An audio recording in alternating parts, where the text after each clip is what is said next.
Espera, espera, espera. ¿Te imaginas ser el artista más famoso de tu época, tener encargos de cardenales, que todo el mundo hable de ti y, aún así, tener que salir corriendo de la ciudad porque la has liado?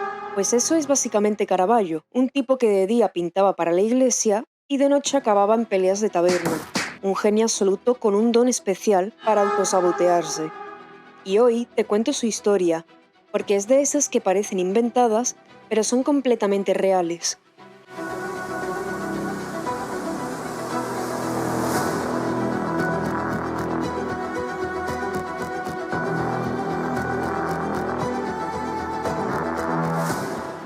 Michelangelo Merisi. Sí, otro Michelangelo, ya lo sé. Nació en 1571 en Milán y, desde pequeño, quedó claro que tenía dos caras muy marcadas, un talento impresionante para la pintura y un carácter de los que hacen historia.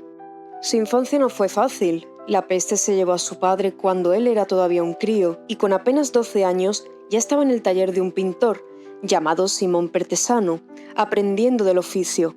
No exactamente una infancia tranquila, que digamos. Caravaggio tomó a algunos artistas anteriores a él como referentes para su arte. Entre ellos estaban Giorgione por la atmósfera poética y el tratamiento sensible de la luz, Tiziano por el color, la solidez de las figuras y la fuerza pictórica, y la tradición veneciana por su interés en el naturalismo y la presencia física de los cuerpos.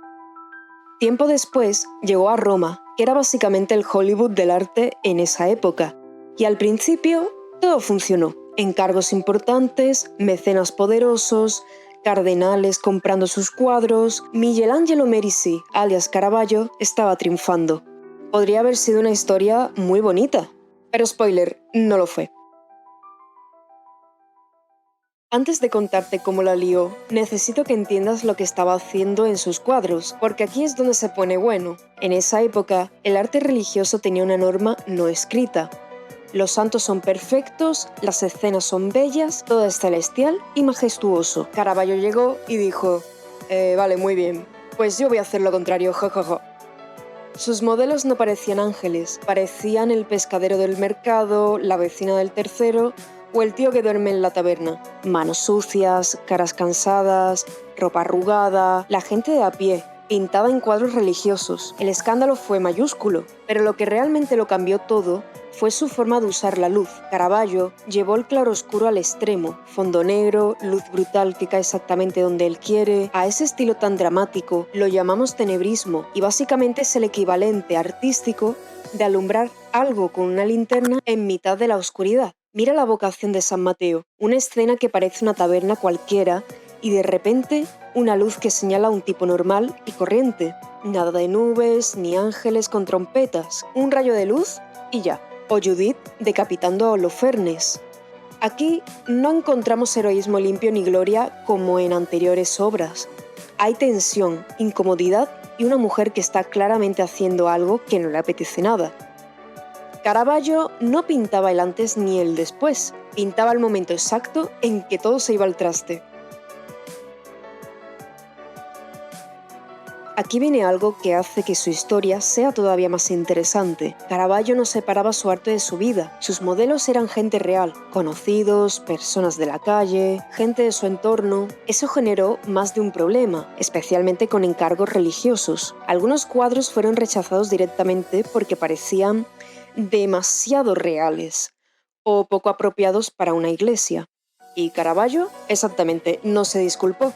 Siguió adelante, porque para él, el arte no era una decoración, era una manera de mirar la vida tal y como es, sin ponerle filtros.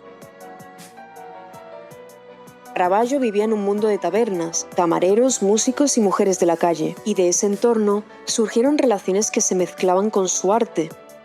Usó como modelo a Filidea Melandroni, una de las cortesanas más famosas de Roma. Filidea era conocida por sus relaciones con artistas y nobles, y Caravaggio la pintó con una intensidad que va más allá de lo convencional. Lo más comentado entre los historiadores es su relación con Cecco del Caravaggio, su ayudante y posible modelo. Cecco era un joven de quien Caravaggio se hacía muy dependiente, y algunos autores sugieren que la relación podía ser más que artística. No hay consenso claro, pero es un tema que ha generado muchísimo debate. Estaba en lo más alto. encargos, fama, reconocimiento, y en 1606 lo tiró todo por la borda en una pelea. En una discusión en Roma murió un hombre llamado Ranuzio Tomassoni. Los detalles exactos no están del todo claros, pero el resultado sí. Caravaggio fue condenado y tuvo que huir de la ciudad a toda velocidad. Pero antes de eso, su vida ya era un caos de peleas y denuncias. Caravaggio no era solo un tipo conflictivo, era un pendenciero de alto nivel. Desde muy joven, los registros de la policía romana muestran una lista interminable de problemas. En 1603 fue detenido por atacar a un guardia con un palo. En 1604 fue acusado de agredir a un camarero con un plato. En 1605 lo denunciaron por arrojarle un racimo de higos a un noble de la calle. También fue acusado de introducirse en una casa sin permiso y de amenazar a un rival con un puñal. Pero lo más grave fue en 1606, cuando se vio envuelto en una reyerta en la que murió Ranuzio Tomassoni. No se sabe si fue un duelo por una apuesta, por una mujer o por una disputa entre dos grupos, pero el resultado fue claro. Caravaggio fue condenado y huyó. Algunos historiadores piensan que Caravaggio tenía un carácter extremadamente impulsivo, pero también que vivía en un entorno de pobreza, violencia y desconfianza. En Roma, los artistas no eran solo creativos, eran también gente de la calle y muchos de ellos se metían en peleas por honor, por dinero o por mujeres. Pero Caravaggio no era solo un tipo que peleaba, era un tipo que peleaba y luego pintaba, como si la tensión y la violencia se le metieran directamente en el pincel. Y empieza la segunda parte de su vida, que es básicamente una huida continua. Nápoles, Malta, Sicilia, de ciudad en ciudad, siempre con la condena encima. Pero, y esto es lo más increíble, su arte no se apagó. Al contrario, en esa etapa pintó algunas de sus obras más oscuras y más poderosas, como si la desesperación y el miedo se le metieran directamente en el pincel. En 1610 parecía que había una salida. Se rumoreaba que podía conseguir el perdón y volver a Roma. Caravaggio se puso en camino, pero nunca llegó. Murió ese mismo año, en circunstancias que todavía hoy no están del todo claras. Tenía tan solo 38 años, un genio, un desastre de persona y una historia que no termina bien. Caravaggio no intentó caer bien, no pintó lo que la gente esperaba, no siguió las reglas, y aún así, o precisamente por eso, cambió la historia del arte para siempre. Pintores como Rembrandt, Velázquez o Rubens aprendieron de él, y su manera de usar la luz sigue viva hoy, en el cine, en la fotografía, en cualquier imagen que use la oscuridad para hacer que algo brille más. Pero lo que más me gusta de su historia no es lo técnico, es que fue un tío lleno de contradicciones, imperfecto hasta el final y que, aún así, creó algo que duraría siglos y siglos. Y quizá por eso seguimos mirando sus cuadros, porque Caravaggio no pintó un mundo ideal, pintó el nuestro.